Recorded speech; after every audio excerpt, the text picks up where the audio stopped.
Bonsoir à tous, je suis le conteur, et je suis ici pour vous aider à vous endormir avec ces histoires d'horreur sur les Sugar Daddies. Alors avant de commencer, assurez-vous de vous abonner à la chaîne et de liker la vidéo. J'adorerais savoir d'où vous venez et à quelle heure vous regardez ceci, alors dites-le moi dans les commentaires. Lorsque vous serez prêts, installez-vous confortablement et détendez-vous. Après 45 ans de mariage, on commence à remarquer ces petits détails qui passaient auparavant inaperçus. Peut-être un nouveau parfum qui sent différemment, un sourire un peu trop forcé après avoir lu un message sur le téléphone, ou ce sentiment qu'il évite de répondre à certaines questions. J'ai toujours fait confiance à mon mari, Mike Metten, mais l'année dernière, quelque chose en moi a commencé à me dire que les choses n'allaient pas bien, et cela a été le début de la fin. Tout a commencé avec une femme, Carole. Mon mari, professionnel de la santé mentale et spécialiste des enfants ayant des besoins particuliers, me l'a présentée comme la mère d'un patient. Mais dès la première fois que je l'ai vue, j'ai su qu'il y avait quelque chose de louche. J'ai remarqué ce minuscule changement dans son attitude, imperceptible pour quiconque, mais évident pour moi. La façon dont il évitait mon regard, la manière nerveuse dont il grattait le bout de son pouce avec l'ongle du majeur. Un geste qu'il faisait toujours inconsciemment quand il était anxieux. Je n'avais pas besoin d'en savoir plus pour comprendre qu'il se passait quelque chose entre eux. Carole était une femme assez jeune, pas plus de 30 ans. Mike m'avait dit qu'elle avait un fils souffrant d'une grave anxiété et qu'elle avait désespérément besoin d'aide. Je lui ai proposé de l'aider à trouver des ressources.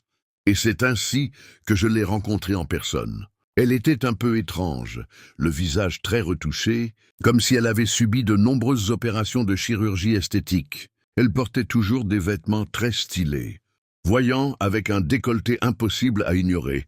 Et chaque fois que je la voyais, elle semblait vouloir attirer l'attention de Mike. Un soir, pendant un dîner, Carole a remercié Mike avec des mots que je me souviens encore parfaitement. « Merci, docteur, pour tout ce que vous avez fait pour mon fils. Je ne sais pas ce que nous aurions fait sans votre aide. » Mike souriait comme un enfant, avec ce sourire de pure satisfaction et cet éclat dans les yeux que je connaissais bien.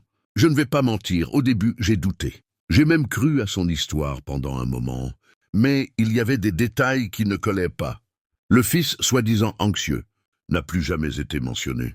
Puis Mike a commencé à rester plus longtemps que d'habitude à la clinique, à recevoir des appels à des heures étranges et à sortir plus souvent. J'ai trouvé dans ses poches des reçus de vêtements de marque, le dîner dans des restaurants chics, des choses qui ne correspondaient pas du tout à notre quotidien de tous ces années. Mais le plus étrange, ce fut cette nuit-là. Je l'ai entendue au téléphone avec quelqu'un. Je ne peux pas continuer comme ça. Elle va finir par découvrir la vérité, disait-il. Je n'ai rien dit, peut-être par peur ou par orgueil. Je ne voulais pas l'affronter, mais je savais qu'il me mentait. Quelques mois plus tard, Mike m'a dit qu'il devait aller à une conférence à Las Vegas. C'était la première fois en des années qu'il ne me demandait pas de l'accompagner. Mais il m'a assuré, avec ce calme habituel, que ce serait seulement pour 2 nuits et qu'il serait de retour avant que je ne m'en rende compte. J'ai hoché la tête, mais avant qu'il ne se retourne, je lui ai demandé si Carole allait y aller. Il n'a rien dit immédiatement, puis il a répondu qu'il ne savait pas, qu'elle était déléguée médicale et qu'il ne pouvait pas en être certain. Elle n'était pas la mère d'un patient, ai-je demandé. Il est resté muet un instant, puis a dit qu'elle était aussi déléguée médicale. Je l'ai regardé droit dans les yeux et je lui ai demandé ce qu'avait son fils. Et lui, avec ce ton faussement serein qu'il utilisait lorsqu'il se sentait acculé, m'a répondu que c'était un enfant avec un TDAH et qu'il était sur le spectre de l'autisme. Et ce n'était pas une grave anxiété. Nous nous sommes regardés, et dans ce regard, nous nous sommes tout dit sans prononcer un mot. Nous savions tous les deux ce qui se passait. Il était inutile de le nier. Je me suis retourné et suis parti vers la salle de bain. Quand je suis revenu, ce que je me rappelle le plus, c'est qu'il ne portait plus son alliance. Elle n'était plus à son doigt. Je lui ai demandé à ce sujet et il m'a dit qu'il l'avait perdue. À ce moment-là, j'ai retiré la mienne et j'ai cherché dans mon coffret à bijoux un collier. Avec soin, J'y ai passé l'anneau, doucement, avant de le mettre autour de mon cou comme un talisman. Il n'a rien dit. Il est resté là, la tête baissée, puis il est parti avec pour seul bagage une petite valise et son ordinateur portable. C'était la dernière fois que je l'ai vu.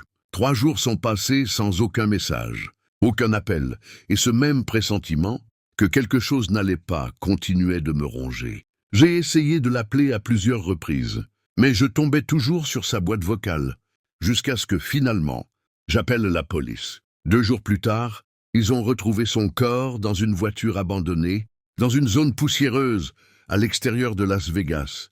Il avait été battu à mort, et sa tête était enveloppée dans une serviette trempée de sang. C'était horrible, épouvantable. Le détective, un homme grand à la voix grave, me l'a dit très clairement. « Madame, ce n'était pas un acte de hasard. C'était personnel. L'enquête a révélé que Mike avait eu une liaison avec Carole, qui s'est avérée être une ancienne actrice porno et une prostituée en difficulté. Il l'avait entretenue, lui donnait de l'argent et lui achetait des choses. C'était son sugar daddy. Le problème a commencé quand il a décidé de ne plus lui verser d'argent et de mettre fin à la relation.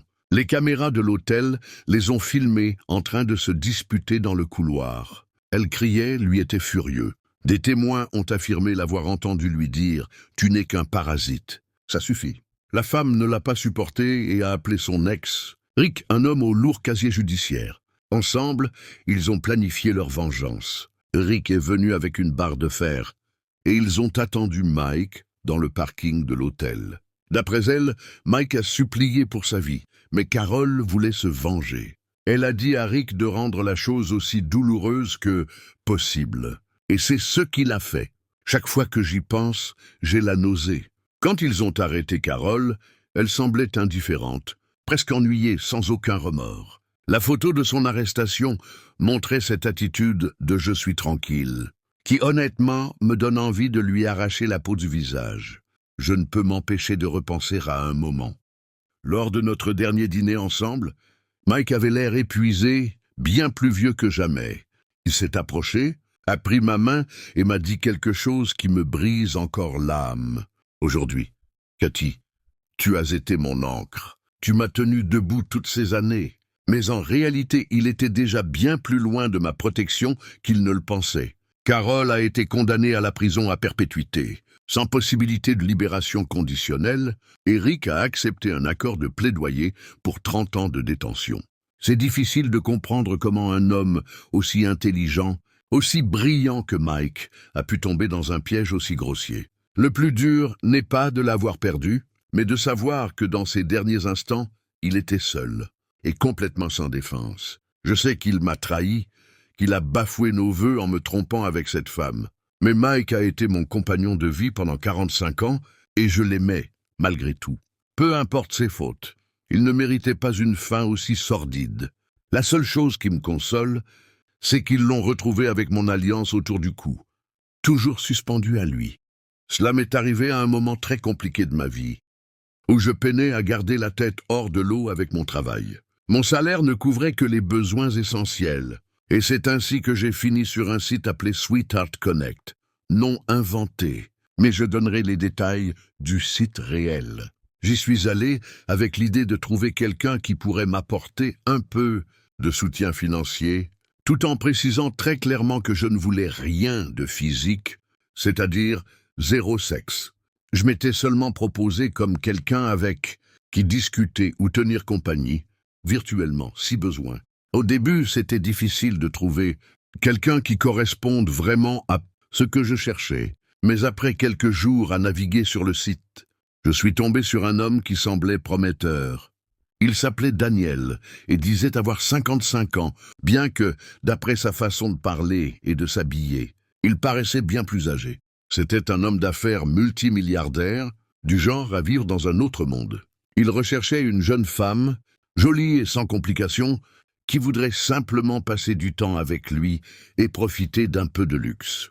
On a échangé pendant 1 mois entier, et chaque jour, ses messages me surprenaient davantage. Il m'a envoyé des sacs Louis Vuitton, des vêtements coûteux de chez Ralph Lauren, et même des talons Louboutin qui valaient plus que mon salaire mensuel.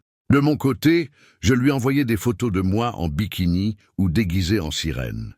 Et lui, inlassablement, me complimentait et m'offrait des cadeaux luxueux. Au fil du temps, il a commencé à me demander si j'aimerais qu'on se rencontre en personne.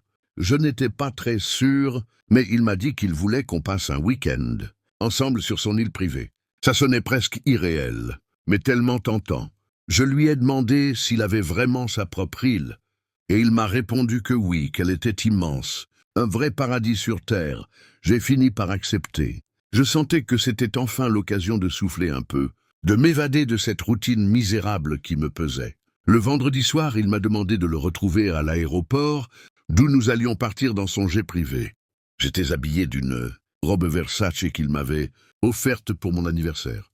Quand je suis arrivé et que je l'ai vu, un sourire m'est monté aux lèvres sans que je puisse le retenir. Daniel était habillé avec une élégance rare, bien plus que tous les hommes de mon quartier réunis. Tout en lui respirait l'argent et le pouvoir. C'était un homme d'un certain âge, mais très bien conservé. Il m'a tendu le bras et m'a conduite directement à ce jet géant et étincelant.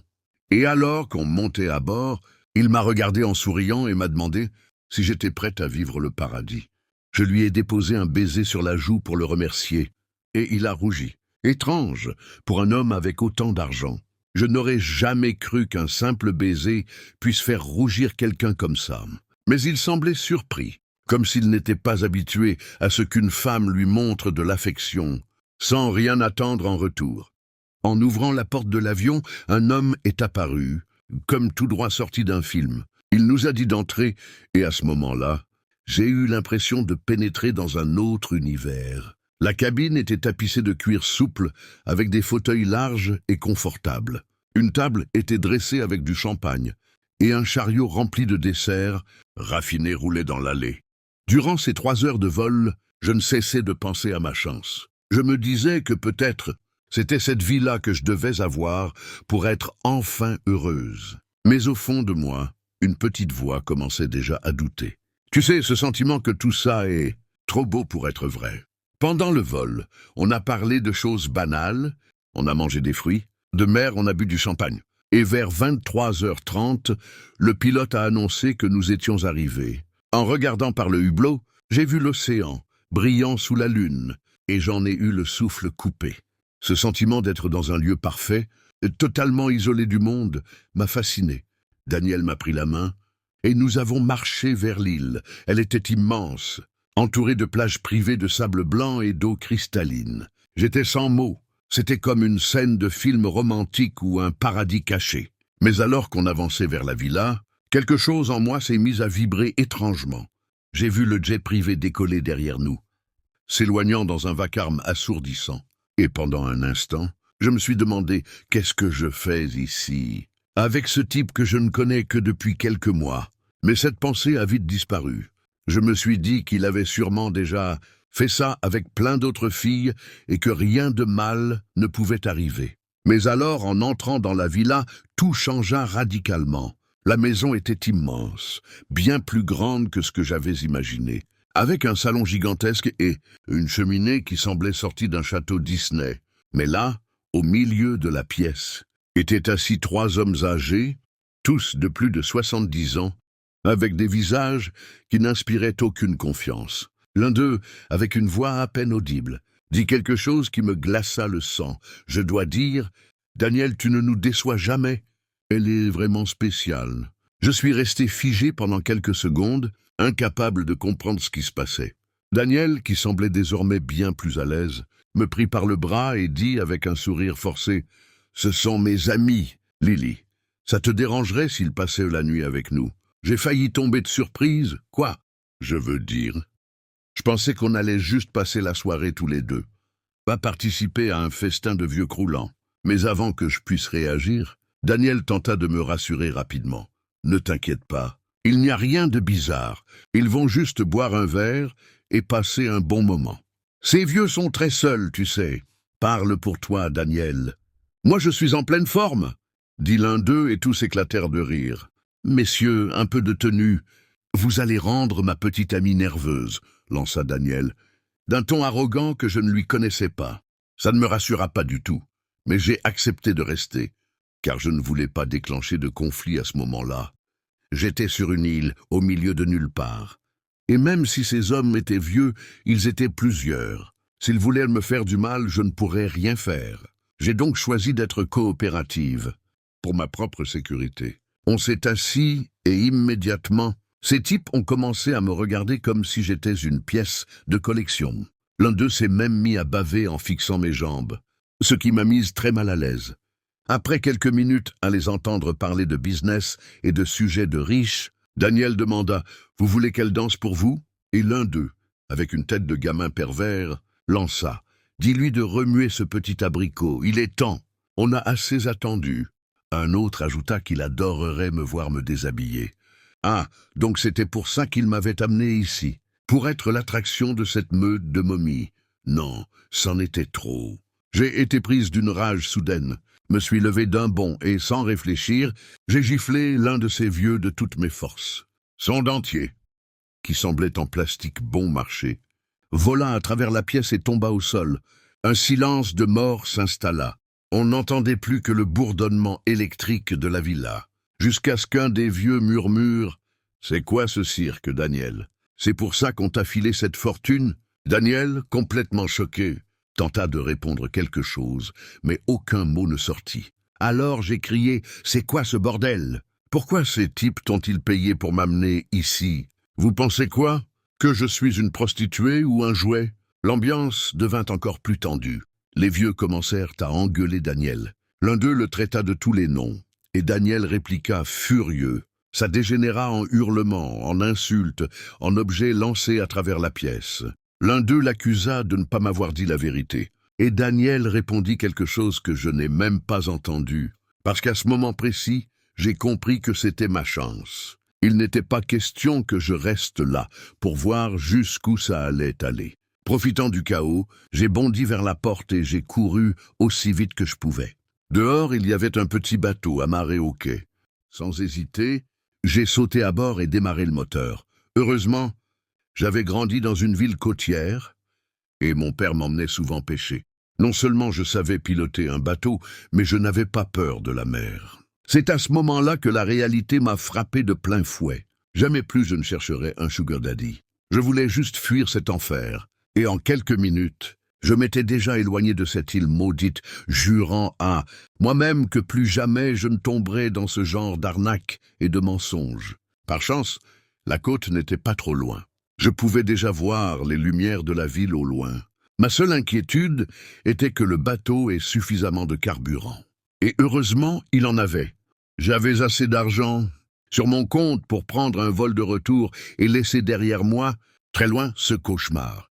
Dès que je suis arrivé chez moi, j'ai bloqué Daniel sur tous les réseaux, et je n'ai plus jamais eu de nouvelles de lui. Mon conseil à toutes les filles qui cherchent à obtenir de l'argent facile et rapide de cette façon, c'est de se rappeler d'une chose, rien dans cette vie n'est gratuit. Et parfois, le prix à payer est bien trop élevé. J'ai eu beaucoup de chance, car il aurait pu m'arriver n'importe quoi sur cette île, comme tant d'autres filles qui n'ont pas survécu pour raconter leur histoire. J'avais environ 23 ans quand toute cette folie m'est arrivée. J'étais une fille plutôt jolie, mais avec beaucoup de factures à payer, et peu d'argent pour sortir ou faire ce que j'aimais.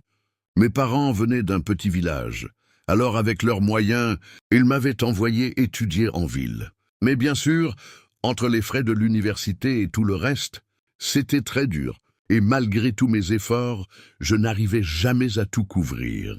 À un moment donné, j'ai eu l'idée de chercher un peu d'aide, et c'est comme ça que je suis tombé dans le monde des sugar babies. Vous savez, ces plateformes où l'on rencontre des hommes plus âgés, qui prétendent vouloir vous aider, financièrement, vous offrir des cadeaux, et en échange, vous leur donnez un peu de votre temps et de votre compagnie. C'est là que j'ai rencontré un homme qui s'appelait David. Il avait une 50aine d'années, disait être médecin. Ce n'était pas un homme particulièrement séduisant, mais il se présentait comme un vrai prince. Il faisait tout un tas de promesses, m'acheter une voiture, payer mon loyer, me donner des milliers chaque mois. Tout semblait trop beau pour être vrai. Mais à ce moment-là, j'étais désespéré. Alors, oui, je l'ai cru. Nous avons convenu qu'il ferait quelques heures de route pour venir me rencontrer dans un grand hôtel de ma ville. David m'a dit qu'il avait réservé une chambre rien que pour nous. Il voulait garder les choses privées, et en tant qu'étudiante un peu anxieuse, je préférais aussi que ça se passe ainsi. L'après-midi du rendez-vous, je suis allé à l'hôtel, j'ai fait ce que j'avais à faire. Et quand j'ai frappé à la porte, je m'attendais à ce que ce soit lui. Mais en réalité, il n'y avait personne. La chambre semblait vide, jusqu'à ce que, en tournant à gauche, je le vois debout, juste là, avec ce petit sourire trop parfait. « Tu as eu peur ?» m'a-t-il dit d'une voix calme, comme si de rien n'était. Un peu nerveuse, je lui ai demandé s'il était un mec bien ou un mec dangereux, juste pour être sûr. Il m'a fait un demi-sourire et est resté silencieux une seconde. Puis il s'est assis sur le lit et m'a fait signe de venir m'asseoir à côté de lui. Quand je l'ai fait, il a sorti une petite boîte et me l'a montrée. C'est là que les choses ont commencé à devenir bizarres. « Regarde ce que j'ai pour toi, a-t-il dit. Je me suis dit, un collier, des boucles d'oreilles, car clairement, c'était un écrin à bijoux. Mais non, quand il l'a ouvert, c'était une bague, une alliance. Mais c'est une bague de mariage, ai-je demandé complètement déconcerté. Et lui, très sérieux, m'a répondu, oui, je veux qu'on soit mari et femme. Attends, quoi? Qu'est-ce qu'il était en train de dire? J'étais sous le choc. Je lui ai dit qu'il était fou, qu'on n'avait jamais parlé de ça, mais il m'a juste caressé le bras et m'a dit « Tout bas, je veux juste que tu acceptes pour qu'on fasse ce que font les époux. » À ce moment-là, je me suis senti très mal, comme une idiote. Je me suis demandé si j'étais trop paranoïaque ou si je me faisais des idées. Je ne savais pas s'il jouait avec moi ou si c'était sa façon tordue de me proposer du sexe sans être trop direct. En vérité, cette situation m'a mise très mal à l'aise. Oui, j'avais désespérément besoin d'argent. Mais honnêtement, je ne voulais rien de physique ou d'intime à ce moment-là. Alors je lui ai dit non, que peut-être une autre fois.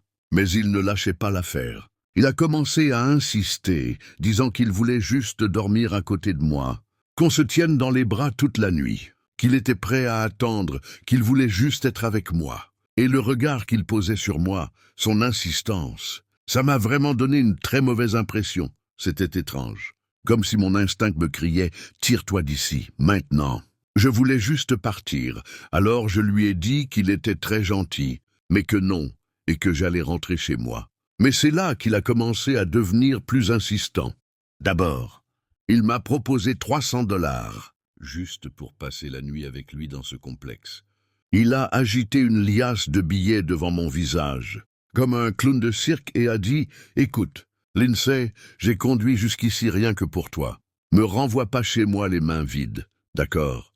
Puis il a commencé à jouer avec l'argent, comme s'il essayait de me tenter. Mais j'ai tenu bon. Je lui ai dit qu'il avait fait une grosse erreur, que je ne pouvais pas continuer avec cette folie, que je ne voulais plus me faire de mal, ni rester dans cette situation. Je lui ai expliqué que je n'étais pas ce genre de fille et que je voulais simplement rentrer chez moi. Je me suis levé pour partir et j'ai commencé à marcher vers la porte. Mais juste au moment où j'allais sortir, j'ai entendu un claquement, comme des applaudissements. Je me suis retourné et je l'ai vu. Il était assis par terre, les jambes croisées, me fixant avec des yeux complètement fous. Et pire encore, ce regard chargé d'une rage contenue. Puis il m'a parlé d'une voix totalement différente, comme si ce n'était plus la même personne. « Tu viens de te coucher ou pas ?» La menace dans sa voix était évidente. À ce moment-là, j'avais déjà la main sur la poignée, prête à courir ou à hurler s'il faisait quoi que ce soit. Mais à ma grande surprise, au lieu de me menacer physiquement, il a commencé à crier sur lui-même et à se frapper au visage. Il se tapait la tête si fort qu'au bout d'un moment, il s'est mis à saigner. Puis ce sourire psychopathe est revenu sur son visage. Et il m'a dit « Tu m'as rejeté alors que je t'offrais tout, des voitures, des maisons, des bijoux, et tu me dis non. » Pendant qu'il disait ça entre ses dents serrées, il se frappait encore plus fort. J'étais figé, choqué. Ce type était sérieusement dérangé. Puis soudain, il s'est levé d'un coup et s'est dirigé vers un mur derrière lui, contre lequel il a commencé à se frapper la tête, avec une telle violence que j'en avais le souffle coupé. Mais ce qui m'a glacé jusqu'aux os, c'est quand il m'a regardé avec son visage en sang et m'a dit sans douleur, comme s'il prenait du plaisir. « Et si je disais à tout le monde que t'es une prostituée, que t'es venue ici pour me faire chanter et que tu m'as agressé quand j'ai refusé tes conditions ?» J'étais en état de choc. Je ne pouvais ni bouger ni parler, pendant qu'il continuait à proférer des absurdités terrifiantes sur ma famille, sur ce que les gens penseraient si ils savaient qui j'étais vraiment. C'est à ce moment-là que j'ai enfin repris mes esprits. Je n'ai pensé qu'à une chose, fuir, et c'est ce que j'ai fait. Je suis sorti en courant sans me retourner, sans me soucier de savoir s'il me suivait. Une fois dans la rue, j'ai sauté dans le premier taxi que j'ai vu et je suis rentré chez moi. Dès mon arrivée, j'ai supprimé mon compte et bloqué son numéro. Pourtant, pendant une semaine, j'ai continué à recevoir des appels anonymes et des menaces. Des voix qui me disaient des horreurs, jusqu'au jour où ce type est apparu à mon université. Il m'attendait toujours à l'entrée principale. Alors, je passais par l'arrière pour ne pas le croiser. Avec le temps, il a fini par disparaître et j'ai commencé à me sentir un peu plus tranquille. Mais quelque chose d'encore pire est arrivé. Quelques mois plus tard, alors que j'étais enfin en train d'oublier toute cette histoire, David, ou plutôt Steven comme était son vrai nom, est passé aux infos. Il avait été arrêté pour meurtre. Mais le pire, la fille qu'il avait tuée était une étudiante de ma propre université. La police a révélé que Steven lui avait proposé des services dangereux en échange d'argent. Il l'avait invité chez lui, à Salt Lake City. Et là-bas, après l'avoir agressé sexuellement, il lui avait ôté la vie. Il a été condamné à la prison à perpétuité sans possibilité de libération. Conditionnelle. Et je ne peux pas m'empêcher de penser que ça aurait pu être moi. Que peut-être c'était pour ça qu'il me cherchait partout. Il attendait le moment pour me kidnapper. Ou pire. Même aujourd'hui, il m'arrive encore de faire des cauchemars. Je le vois à côté de moi, agenouillé, une bague en diamant à la main, disant « Litz, s'il te plaît, je veux qu'on soit mari et femme. » C'est une scène que je n'arrive pas à effacer de ma mémoire. Ce qui est sûr, c'est que je ne retomberai plus jamais dans le piège de vouloir un sugar daddy. Les choses ne sont pas toujours ce qu'elles paraissent. Et si tu veux savoir à quel point ce monde peut être encore plus tordu, laisse-moi te raconter comment j'ai rencontré Jake, un mec qui semblait parfait, presque trop beau pour être vrai. Jusqu'au jour où il a sorti un couteau et m'a fait saigner pour une promesse, que je n'avais même pas prise au sérieux. C'est insensé, je sais, et pourtant, c'est exactement ce qui s'est passé. Tout a commencé quand j'avais encore 24 ans. J'habitais en Californie, dans un quartier pas terrible, avec très peu d'argent en poche. Le loyer me noyait, et mon job dans un petit café ne me permettait que de payer les factures, rien de plus. Comme beaucoup, je me suis mise sur Tinder et Bumble. Pas pour chercher l'amour, non. Juste pour m'amuser, gratter un dîner gratuit, ou recevoir quelques pourboires de gars sympas qui aimaient mon café. Je faisais défiler les profils comme on choisit des chaussures. Trop moches, trop prétentieux, trop ennuyeux. Rien ne m'attirait vraiment. Et puis Jake est apparu. Sa photo de profil était simple, mais agréable. Il avait ce look de mec sympa, les cheveux un peu en bataille, et un sourire qui disait « Je suis un bon gars ». Il y avait quelque chose chez lui qui m'a donné envie de répondre. Son premier message « Hey, t'es plutôt chat ou chien ?» J'ai tellement ri que j'ai failli renverser mon latte. C'était pas le genre de message barbant que j'avais l'habitude de recevoir. J'ai tout de suite senti qu'il avait quelque chose. On a commencé à discuter et, waouh, il était charmant, drôle, un brin taquin et il savait exactement quoi dire. En quelques jours, on faisait déjà des appels vidéo et on planifiait notre première vraie rencontre. Je me sentais idiote de tomber dans le panneau. J'avais déjà connu pas mal de déceptions et je savais reconnaître un mec bidon quand j'en voyais un. Mais Jake, il était différent. Comme sorti d'un film, il m'envoyait des messages chaque matin juste pour me dire bonjour, m'appelait parfois juste pour entendre ma voix. Il y a des sensations qu'on ne peut pas expliquer. Une sorte de certitude illogique que quelqu'un te voit vraiment.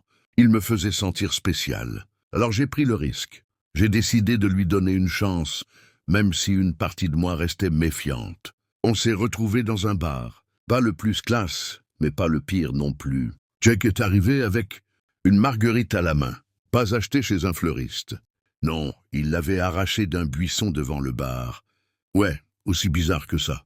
Il me l'a tendu avec un grand sourire niais. Et là, j'ai pensé, peut-être que ce sera différent cette fois. Mais bon, j'ai un problème avec les relations trop sérieuses. Pas que je sois difficile, c'est juste que l'engagement me fait flipper. L'exclusivité me met mal à l'aise. Alors, même si Jake me plaisait, je gardais mes options ouvertes. Je parlais encore à d'autres mecs en parallèle. L'un d'eux, je l'appelais Monsieur Rich, un homme plus âgé, très généreux. Ce n'était pas un vieux bizarre, juste un type blindé qui adorait me gâter. Il m'envoyait des messages du genre « Ma princesse, choisis le resto que tu veux, c'est moi qui invite. » Et moi je riais, j'encaissais et je retournais à ma routine. Ce n'était pas de l'amour, c'était du fun. Et franchement, à ce moment-là, c'est tout ce dont j'avais besoin. Mais avec Jake, ça devenait de plus en plus sérieux. On postait des selfies, on faisait des plans pour regarder des séries ensemble, on se comportait comme un vrai couple. Pourtant, il y avait toujours un petit quelque chose d'étrange.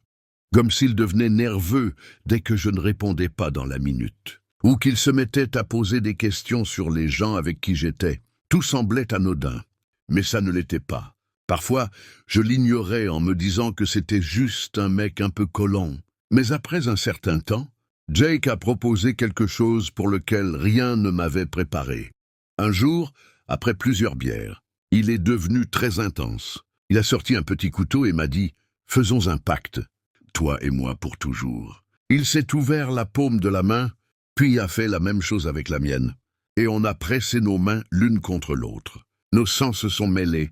À ce moment-là, je me suis dit « Ok, c'est juste une forme de romantisme extrême, non ?» Mais ses yeux étaient différents, comme s'il avait vraiment vendu son âme pour sceller cette promesse. Et là, j'ai commencé à comprendre que l'univers t'envoie parfois des signes, mais qu'on refuse souvent de les voir. Un jour, tout le conte de fées est parti en fumée. J'étais au travail, en train de faire un cappuccino, quand mon téléphone a commencé à vibrer sans arrêt. Des messages d'amis, Jake est en prison.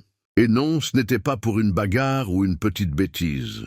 Il avait été arrêté pour possession et trafic de drogue dure, de celles que je ne soupçonnais même pas exister dans son monde. J'étais sous le choc. Jake, le mec qui me cueillait des marguerites et m'envoyait des textos adorables, un criminel, il m'a appelé depuis la prison, me suppliant de l'attendre, jurant que c'était une erreur. Mais au fond, je ne voulais pas. Cette petite voix que j'avais ignorée, pendant des semaines hurlait, désormais dans ma tête. Je ne savais pas si je devais le plaindre ou lui en vouloir. J'étais perdu, et pourtant, j'ai continué à lui rendre visite en prison. Ces visites étaient une torture. Jake était devenu une ombre, toujours en train de se plaindre, de la bouffe, de son compagnon de cellule, du froid, de tout. J'avais envie de lui hurler que je n'étais pas venu pour entendre ça, mais je tenais encore à lui plus que je ne voulais l'admettre. Je restais là, assise sur ces chaises dures, dans une salle grise et glaciale, à faire semblant que tout allait bien. Mais honnêtement, tout semblait de plus en plus vide. J'avais l'impression de vivre une relation qui n'avait plus de sens. Pourquoi continuer à faire semblant? Pourquoi rester attaché à quelque chose que je ne ressentais plus? Je voulais m'en aller, mais j'avais peur de ce que ça signifiait de tout arrêter. Et en parallèle, je me rapprochais de plus en plus de Mr. Rich. Il était devenu mon refuge dans le chaos. Toujours là, m'envoyant des cadeaux, me disant de tourner la page, que Jake n'était qu'un raté et qu'il pouvait m'offrir tout ce dont j'avais besoin. Et je l'ai laissé faire. Je ne l'aimais pas, jamais, mais il était confortable, prévisible. Il m'offrait des moments de calme, de luxe, de douceur, dîner dans des hôtels élégants, chambres avec vue sur la ville, lumière tamisée, musique douce, serviettes moelleuses. Et dans ces instants, j'oubliais tout. Pas de drame, pas de culpabilité, juste la sensation d'être ailleurs, loin de tout. Sans m'en rendre compte, je suis devenue dépendante de cette facilité. Pas amoureuse, non, mais accrochée à ce que ça représentait, une échappatoire à mon désordre intérieur. Un jour, les appels de Jake ont commencé à vraiment m'irriter. Je ne voulais plus entendre ses excuses, ni ses « tu me manques ». Je voulais qu'il sorte de ma tête, disparaître. Alors je l'ai fait. Je l'ai effacé de ma vie, Pas de mots, pas d'adieu. Juste le silence. Un silence total. J'espérais qu'il comprendrait le message, que ce silence suffirait à lui faire comprendre que c'était fini, définitivement. Mais je n'ai compris l'ampleur de mon erreur qu'au moment où j'ai vu ce rappel dans mon téléphone, le jour où Jake devait sortir de prison. Le décompte avait toujours été là, silencieux, discret, et je l'avais ignoré. Je me répétais que ça n'avait plus d'importance, que c'était terminé. Mais au fond, quelque chose me disait que cette histoire ne l'était peut-être pas encore. Je voulais simplement qu'on prenne des chemins différents, qu'ils comprennent que je ne voulais plus jamais le revoir. Peu après, j'ai reçu un message sur mon téléphone. C'était Jake. Il disait juste « T'es où ?» Je n'ai pas répondu. Qu'est-ce que j'aurais pu dire? On ne s'était pas parlé depuis des mois et j'étais prête à tout couper. Je voulais juste en finir avec cette folie et continuer ma vie. Alors, j'ai simplement repris ma soirée. Mr. Rich et moi étions allés au cinéma, voir un thriller psychologique de ceux qui te gardent au bord de ton siège et te font douter de tout. Le film était génial, on avait bien rigolé. Quand je suis rentré chez moi, je ne voulais qu'une chose, me détendre, relâcher la pression, dormir. Mais en ouvrant la porte de mon appartement, j'ai tout de suite senti que quelque chose clochait. Le sol du couloir était couvert d'empreintes boueuses, partout. Je n'en avais aucun souvenir en partant, mais peut-être que je n'avais pas fait attention. Ou peut-être que mon inconscient avait préféré ne pas le voir. Mais là, en entrant, j'ai senti une boule dans mon estomac. On aurait dit qu'un ouragan était passé par là. Tout était sang dessus-dessous, des vêtements éparpillés, la cuisine en désordre, le salon complètement retourné.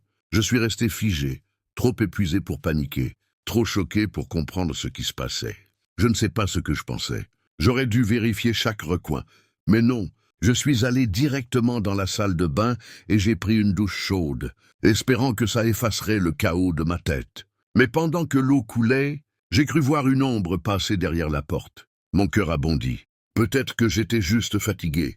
Peut-être que mon imagination me jouait des tours. Quand je suis sorti, enroulé dans une serviette, je me suis dit que je devrais nettoyer un peu, peut-être appeler Jake pour lui dire une bonne fois pour toutes que c'était fini.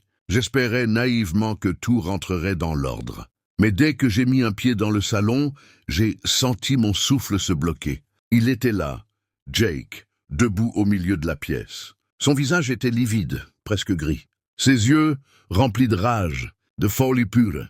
Il avait l'air de ne pas avoir dormi depuis des jours. Je me suis figé, muette. Il s'est avancé lentement, l'air désespéré et furieux. « Qu'est-ce qui se passe ici ?» a-t-il grondé en tenant mon téléphone parcourant mes messages. J'ai senti mon estomac tomber dans un gouffre. « C'est qui ce vieux riche? T'as joué avec moi tout ce temps pendant que je croupissais en tôle?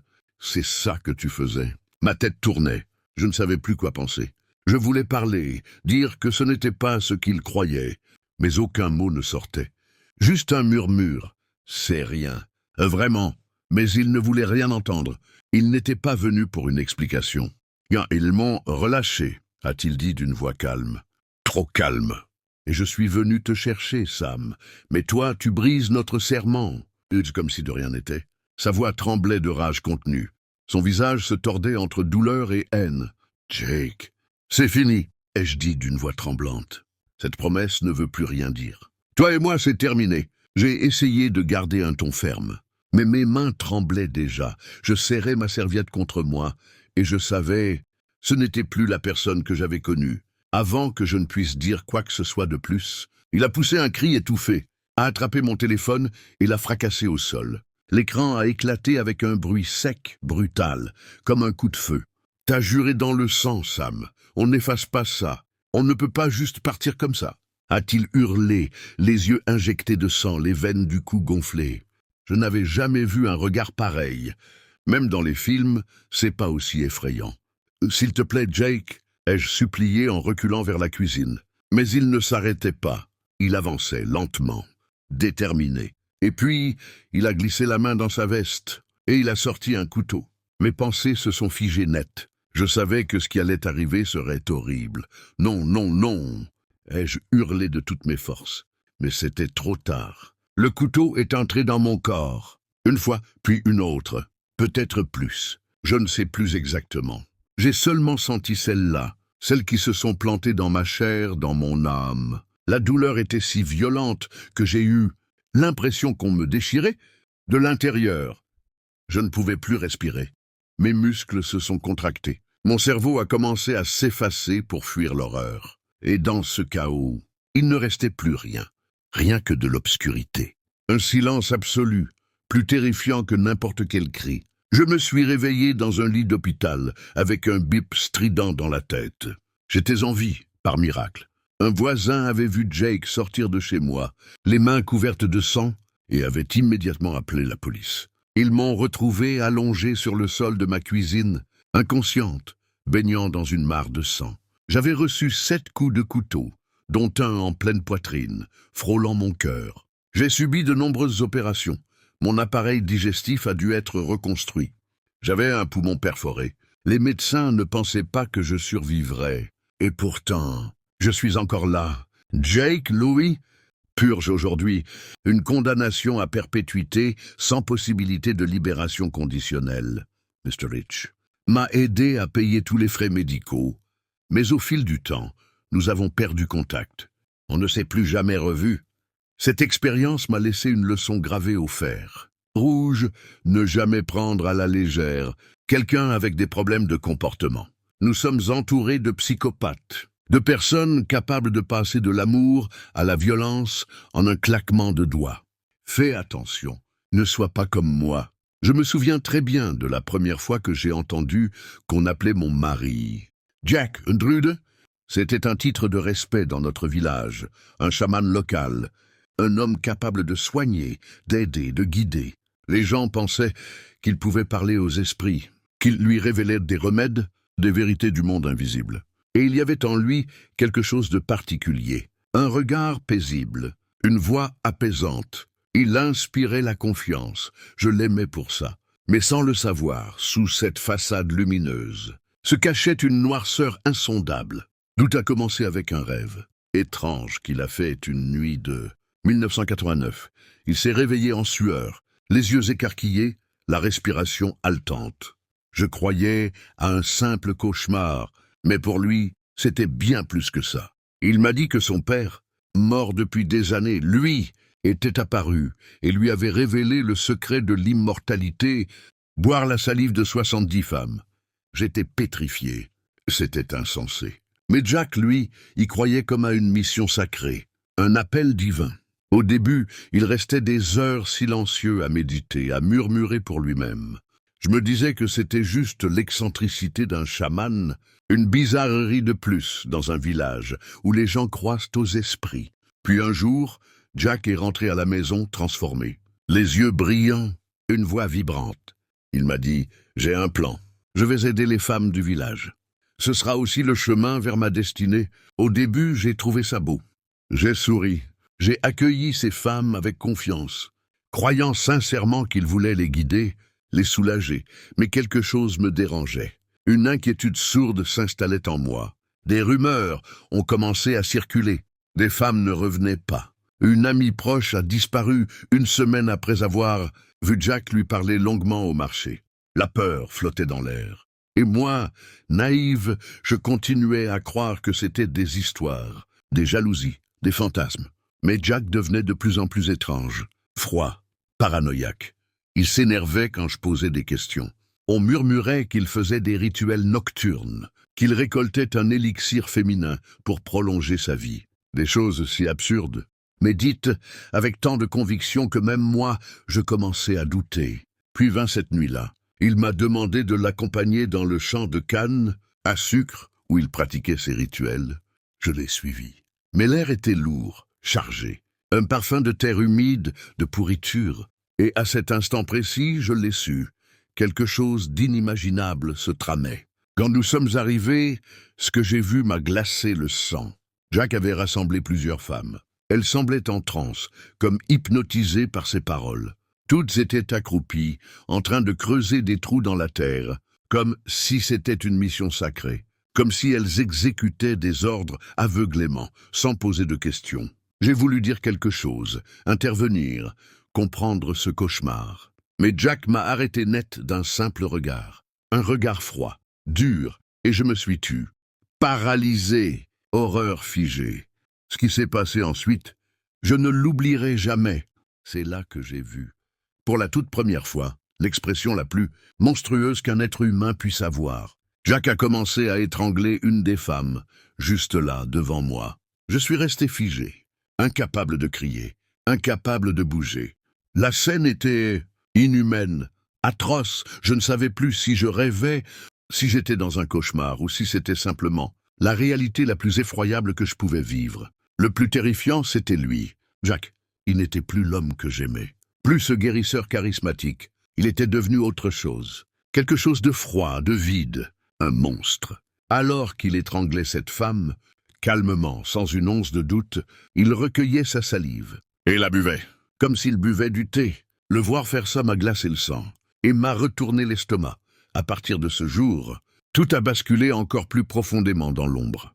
Pendant les semaines suivantes, je l'ai vu manipuler d'autres femmes avec un calme glacial. Il leur parlait doucement, les flattait, les enveloppait dans un filet de paroles rassurantes, faisant croire que tout ça, ces rites, cette mission, c'était pour leur bien, pour le bien supérieur. Et moi, dans ma détresse, dans ma terreur, je l'ai aidé à entretenir la façade. Je les accueillais, je leur servais à manger, je souriais. Mais à l'intérieur, je mourais. J'avais peur, peur de devenir la prochaine, peur de mourir si je parlais. Je me sentais coupable de ne rien avoir dit, de ne pas l'avoir arrêté plus tôt, mais je me sentais aussi piégée, détruite, entre l'amour d'avant, la peur du présent et l'horreur de ce qu'il était devenu. Puis vinrent les premières rumeurs. Les enquêtes, des femmes disparaissaient, trop vite, et la tension dans notre maison devenait insoutenable. Un soir, j'ai entendu des sirènes au loin. Mon cœur s'est mis à battre plus fort. Je savais qu'ils venaient pour nous. Et puis, le jour où mon monde s'est effondré est arrivé.